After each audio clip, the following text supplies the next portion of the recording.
Bem-vindos à segunda temporada do Pod Isto. Aqui continuamos a questionar tudo sobre educação e tecnologias. Olá, sejam bem-vindos a mais um episódio do Pod Isto, um podcast desenvolvido pelo Laboratório de Conteúdos Digitais da Universidade de Aveiro. Eu sou a Gabriela Rezes, sou investigadora do LCD e hoje temos como convidada a Mariana Bento Lopes, que nos últimos 4 anos desenvolveu a sua investigação doutoral na área do cinema e educação, especificamente sobre Plano Nacional de Cinema, estando integrada ao CIDTFF enquanto bolseira da Fundação para Ciência e Tecnologia. Olá, Mariana, bem-vinda. Bom, começamos por onde? Talvez por onde é que o cinema e a educação se encontram e confluem? Olá, Gabriela. Olá, Erickson. Olá, ouvintes. Começar por dizer que, de cada vez que entramos numa sala de cinema, já não saímos os mesmos. A experiência e o impacto de ver um filme numa tela gigante com um sistema de som que nos rodeia mexe com os nossos sentidos, desperta emoções, mostra-nos o mundo dentro da esfera do acontecível, do suponhamos. E nós somos seres de imitação. Existem vários estudos que não só certificam a pedagogia inerente às linguagens fílmicas, como também explicam como estas são compostas, os seus códigos e significados. Na altura em que se massificaram as máquinas de ressonância magnética, foram feitos estudos que inclusive fizeram medições da atividade cerebral durante o visionamento de um filme. E chegou-se à prova de algo que já se intuía, que a exposição a estas linguagens ativa no cérebro áreas muito importantes, e que são as mesmas que as neurociências remetem para um estado de aprendizagem, digamos assim.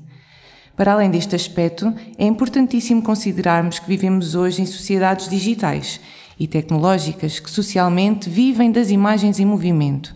Os stories, os TikToks, YouTube. É urgente ensinar às nossas crianças e jovens a discernir, a treinar o seu olhar para que não sejam vítimas de propaganda, desinformação. E com a massificação da inteligência artificial, diria até que a literacia mediática e a literacia fílmica deviam mesmo ser obrigatórias no ensino básico e secundário. A capacidade de influência e manipulação das imagens em movimento é muito alta e, quanto melhor a produção, mais se esbatem as fronteiras entre o real e a ficção. É por este motivo que advogamos que é necessário ensinar e aprender com cinema, mas também sobre cinema. Partimos para esta investigação doutoral com um projeto chamado Cinema Paradigma – Dispositivos para Aprender a Ver, que conta já com um livro infanto-juvenil lançado na Cinemateca Portuguesa, cujo título é O Mistério do Quarto Escuro, a história do cinema contada às crianças, e uma sessão escolas para o segundo ciclo do ensino básico, que apresenta e esclarece de forma lúdica vários conceitos associados ao universo dos filmes. E quais são as vantagens de incluir linguagens fílmicas em contextos de aprendizagem? Olha, muitas, mas como temos pouco tempo, vou tentar sumarizar as 3 principais dimensões das linguagens fílmicas: a cultural, a crítica e a criativa. Em primeiro lugar, os filmes são materiais autênticos, o que significa que facilitam a compreensão de conteúdos e situações complexas de descrever. O cinema permite aos alunos explorarem diferentes culturas, épocas e contextos sociais, promovendo a compreensão intercultural e a empatia. Essa exploração naturalmente desencadeia o debate, convocando habilidades do pensamento crítico, convidando à reflexão, no fundo para que nos tornemos cidadãos mais conscientes, informados e preparados para a interpretação das narrativas visuais. Por último, o trabalho com linguagens fílmicas abre espaço a um grande dinamismo pedagógico, motivando os alunos a criar as suas próprias expressões, experimentando técnicas e colaborando entre si na resolução de problemas. E, claro, a sair da sala de aula para explorar a escola, o que é algo sempre muito apreciado.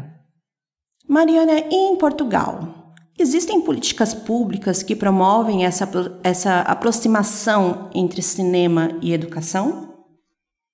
Temos 4 grandes eixos de ação em Portugal. O ICA, que é o Instituto de Cinema e Audiovisual, que apoia a produção de cinema, a Cinemateca Portuguesa, Museu do Cinema Português, que fica em Lisboa, que além de todas as atividades que programa, exibe cinema e restaura filmes antigos da história do cinema português, Os cineclubes que descentralizam a cultura, organizam festivais, mostras de cinema, produzem filmes e várias atividades educativas para os diferentes públicos e, mais recentemente, que é como quem diz de há 10 anos para cá, o Plano Nacional de Cinema, que é sem dúvida o protocolo mais estável e com entrada direta nas escolas, em parceria com todas estas entidades que citei e as áreas governativas da educação e da cultura.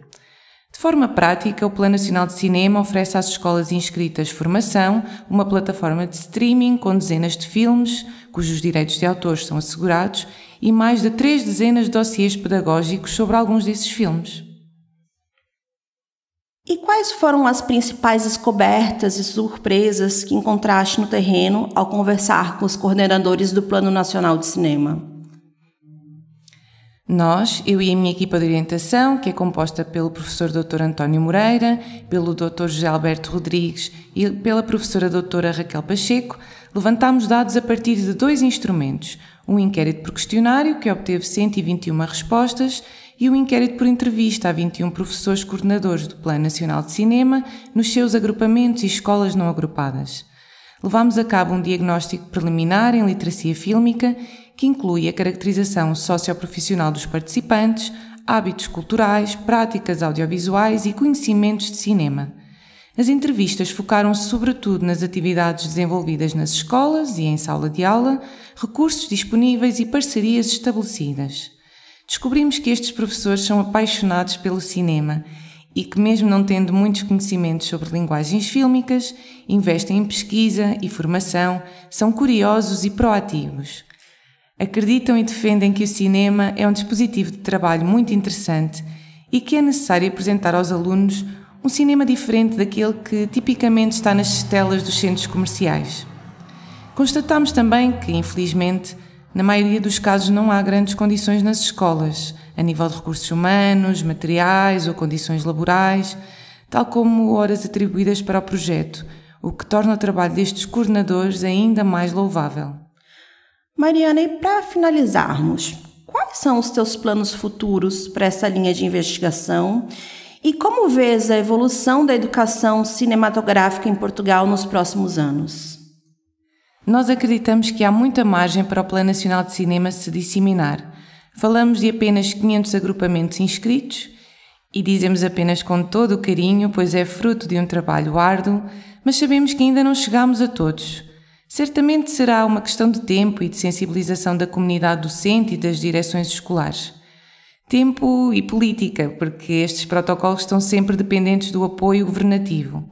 O Plano Nacional de Cinema não é a primeira iniciativa governamental a ser homologada, mas sem continuidade e investimento, as equipas de coordenação não podem continuar o seu trabalho.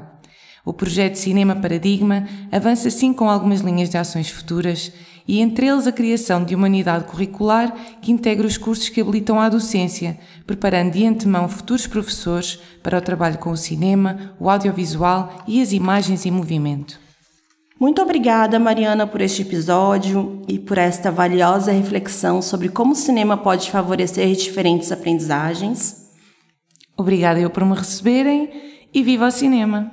E você, caro ouvinte, já refletiu sobre as influências que o cinema exerce sobre si e como ele pode contribuir para o desenvolvimento de várias competências? Que tal partilhar a sua experiência nos comentários e aproveitar para avaliar esse episódio?